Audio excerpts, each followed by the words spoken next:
ហ្នឹងហើយជំរាបសួរបងប្អូនទាំងអស់គ្នាខ្ញុំសូមចេញវីដេអូមួយតែវីដេអូខ្ញុំនេះគឺខ្ញុំចេញខ្ញុំឆ្អែតចិត្តខ្លួនឯងបងប្អូនឆ្អែតចិត្តរឿងអីឆ្អែតចិត្តរឿងថាខ្ញុំទៅដើរលេងស្រុកខ្មែរខ្ញុំខំយកលុយខ្ញុំទៅដើរលេងស្រុកខ្មែរជាមួយកូនជាមួយចៅហេតុអីបងប្អូនព្រោះខ្ញុំគិតថាខ្ញុំជាខ្មែរខ្ញុំទៅដើរលេងស្រុកខ្មែរស្រុកខ្ញុំយកលុយទៅចាយខ្លួនឯងគឺនេះខ្ញុំទិញរបស់របរមកច្រើនពីស្រុកខ្មែរមកហើយខ្ញុំទៅកាលនោះខ្ញុំទៅកំពង់សោមនៅផ្សារលើកំពង់សោមបងប្អូនខ្ញុំកូនខ្ញុំឃ្លានខ្ចៅព្រោះកូនខ្ញុំកើតនៅអាល្លឺម៉ង់ឯងប៉ុន្តែកូនខ្ញុំឃ្លានខ្ចៅព្រោះខ្ញុំបង្ហាត់កូនឲ្យហូបម្ហូបខ្មែរទាំងអស់ខ្ញុំណាខ្ញុំស្លម្ជូរស្លអត់តែប្រហុកទេកូនខ្ញុំអត់តែប្រហុកឲ្យទឹកត្រីគាត់អត់ហូបទេបងប្អូនស្លអីក៏គាត់ហូបដែរស្លគ្រីនំបញ្ចុកស្លខ្មែរស្លប្រហើម្ជូរហូបទាំងអស់កូនខ្ញុំអត់ឲ្យរឿងសំណៃទេហើយខ្ចៅខ្ចងអីកូនខ្ញុំលះហាលអីចូលចិត្តបំផុតដូចខ្ញុំអញ្ចឹងព្រោះឆាយខ្ញុំទៅស្រុកខ្មែរខ្ញុំទៅដើរលេងបងប្អូនគិតមើលខ្ញុំ7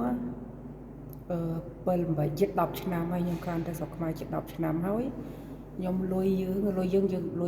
ខ្មែរយើងចេញថ្មីយើងអត់សូវចេះចាយទេក្តាស់10000ក្តាស់20000ក្តាស់អីចឹង5000ខ្ញុំអត់សូវចេះចាយក្តាស់50000ហើយនឹងខ្ញុំអត់សូវចេះចាយទេខ្ញុំមិននិយាយថាខ្ញុំទៅមើលខ្លួននេះអួតអីទេបងប្អូនប៉ុន្តែអញ្ចឹងមែនព្រោះខ្ញុំទៅពីនេះទៅ6ឆ្នាំហើយខ្ញុំកាន់ទៅលេងស្រុកខ្មែរហើយខ្ញុំទៅទិញខ្ចៅស្ងោខ្ចៅគេខ្ចៅស្ងោនៅតាមផ្លូវហ្នឹងបងប្អូននៅផ្សារលើមុខផ្សារលើហ្នឹងមកអ្នកលក់ខ្ចៅហ្នឹងខ្ញុំនិយាយទៅបើខ្ញុំផុសទៅគាត់ស្គាល់ខ្ញុំហើយខ្ញុំទៅទិញខ្ចៅមួយកំប៉ុង5000លីហាលមួយកំប៉ុង5000ខ្ញុំទិញហើយនឹងអំពៅសាងខ្ញុំទិញ5000អំពៅសាងយើងកាប់ដុំហ្នឹងព្រោះឆៃខ្ញុំឲ្យអ្នកលក់អំពៅសាងក៏ដល់10000គេហត់ឲ្យខ្ញុំអាប់ឲ្យខ្ញុំ5000មកវិញហ្នឹងហើយព្រោះឆៃខ្ញុំឲ្យអ្នកលក់ខ្ចៅអ្នកលក់លៀបហាលហ្នឹងกระดาษ20000ទៅអាប់ឲ្យខ្ញុំ5000មកវិញហើយខ្ញុំអត់ចាប់អារម្មណ៍ខ្ញុំមិនចង់បានទេលុយ4 5000ណាបងប្អូនលុយ5000 10000ណា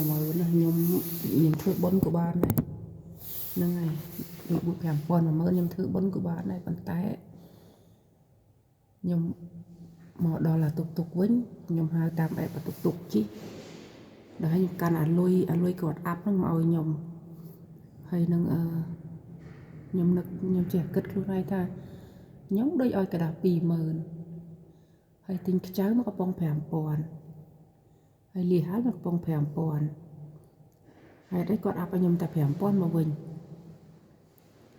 ហ្នឹងហើយអញ្ចឹងខ្ញុំឲ្យម៉ែមើលខ្ញុំថាម៉ែខ្ញុំគាត់ជិះមួយខ្ញុំដែរខ្ញុំថាម៉ែឯងមើលខ្ញុំទិញលីហាលមកកំប៉ុង5000ខ្ចៅ5000ត្រូវអស់10000ហើយអីគាត់អាប់ឲ្យខ្ញុំតែ5000មកវិញហើយម៉ែខ្ញុំគាត់ថាកូននេះទៅវិញទៅកន្លែងលក់ខ្ញុំថាម៉ែមិនបាច់ទេព្រោះលុយខ្ញុំទៅស្រុកខ្មែរខ្ញុំធ្វើបុណ្យអស់ច្រើនណាបងប្អូនខ្ញុំជូនចាស់ទុំខ្ញុំជូនម៉ែឪបងប្អូនខ្ញុំស្អប់ណាស់អ្នកដែលកេងបំបាញ់លើគេហេតុអីបើបងឯងចង់បានណាសុំខ្ញុំប្រាប់ខ្ញុំថាឥឡូវបងលុយលើហើយបងឯងហុចមកឲ្យខ្ញុំវិញហ្នឹងហើយខ្ញុំជូនបងឯង1 2ប៉ុន្តែអាធ្វើចរិតអញ្ចឹងខ្ញុំស្អប់បានចរិត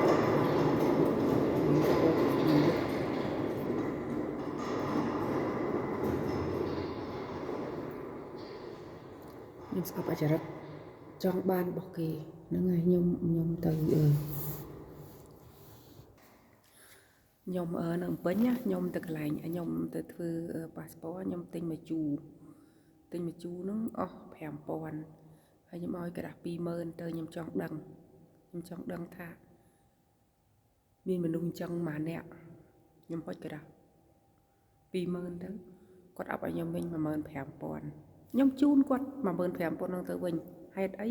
ព្រោះខ្ញុំនឹកឃើញថាគាត់អ្នកលក់មកជួយណាប៉ុន្តែគាត់ស្មោះត្រង់ណាស់ហើយកូនខ្ញុំជូនថែមទៀតជូនកូនឲ្យកូនគាត់ហើយជូនគាត់ម្នាក់10,000ថែមទៀតខ្ញុំចូលចិត្តមនុស្សអញ្ចឹងបងប្អូនខ្ញុំអត់ចូលចិត្តអាមនុស្សកេងប្រវ័ញ្ចរបស់គេទេហ្នឹងហើយខ្ញុំស្អប់ណាស់ហើយខ្ញុំសុខចិត្តយកលុយខ្ញុំនេះខំធ្វើការរាប់ឆ្នាំកូន6នាក់ទៅលេងស្រុកខ្មែរយកលុយទៅចាយស្រុកយើងខ្ញុំអត់ទៅដើរលេងស្រុកណាទាំងអស់ទៅដើរលេងតែស្រុកយើងទេប៉ុន្តែខ្ញុំសុំឲ្យអ្នកលក់មួយចំនួនណាស្មោះត្រង់ហើយកុំកោបភ្ញៀវពេកហ្នឹងហើយដូចជាបរិយធម្មតាមកកញ្ចប់តា1000 2000ទេណាបើលក់នៅក្នុងហូតែលក្នុងផ្ទះសំណាក់មកកញ្ចប់$2ខ្ញុំសុំឲ្យកុំធ្វើអញ្ចឹងកុំធ្វើអញ្ចឹងអីសោះសុំបងព្រោះតែយើងធ្វើអញ្ចឹងថ្ងៃក្រោយយើងអស់ភ្ញៀវហើយអស់បរទេសវាទៅលេងស្រុកយើងហើយកុំធ្វើអញ្ចឹងកុំធ្វើចរិតអញ្ចឹងហ្នឹងហើយមិននៅណានៅណាកោះរ៉ុងហ្នឹងហើយខ្ញុំអត់និយាយទេប៉ុន្តែខ្ញុំចាំចំណាំទុកខ្មែរគ្នាឯងហេតុអីក៏ធ្វើអញ្ចឹងអត់ត្រឹមត្រូវគឺអត់ល្អអញ្ចឹងខ្ញុំស្អប់ណាស់អាចរកកេងប្រវ័ញ្ចរបស់គេចង់បានរបស់គេចង់បានស្អី 4-5,000 នឹងយកទៅធ្វើអី